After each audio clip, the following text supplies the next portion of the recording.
ভালপোৱা এনেকুৱা এটা বস্তু যি মানে মানুহৰ লাইফত এনেকৈ আহে যে সি খাবলৈ পাহৰি যায়, শুবলৈ পাহৰি যায়, গা ধুবলৈ পাহৰি যায়, কিন্তু যেতিয়া ই মানে মানুহক দুখ এটা দি এৰি যায় তেতিয়া সেই মানুহজন ৰিয়েল লাইফতো গা ধুবলৈ পাহৰি যায়। মানে তেওঁৰ মাইণ্ডটো এনেকুৱা হৈ যায় যে দুনিয়াৰ কোনো কিছুৱে তাৰ ভাল নালাগে, কেৱল মানে সেই কথাটো ভাবিয়ে ভাল লাগে আৰু গোটেই ৰাতি গোটেই দিন কাঁদি থাকে। ভালপোৱাটো এনেকুৱা যে মানে যেতিয়া আপোনাক সুখ দিব, যেতিয়া আপোনাক সুখ দিব তো এনেকুৱা সুখ দিব যি আপুনি জীৱনত কেতিয়াও পাহৰিব নোৱাৰে, আৰু যেতিয়া আপোনাক দুখ দিব তেতিয়া আপোনাক এনে দুখ দিব যে আপুনি সেই দুখটোলৈ থিয় হ'ব নোৱাৰিব।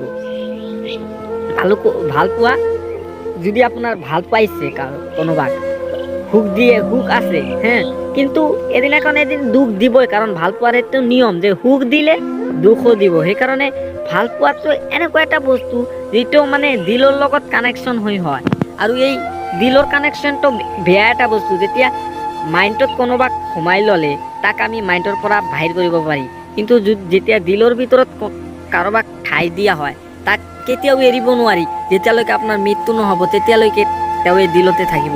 সেইকাৰণে মানে ভালপোৱাই মানুহক হাঁহি খুচি ৰখাৰ পৰিৱৰ্তে মানে কষ্টই বেছি দিয়ে। সেইকাৰণে ভালপোৱাৰ পৰা আঁতৰত থকাটাই যেন মোৰ কাৰণে ভাল লাগে।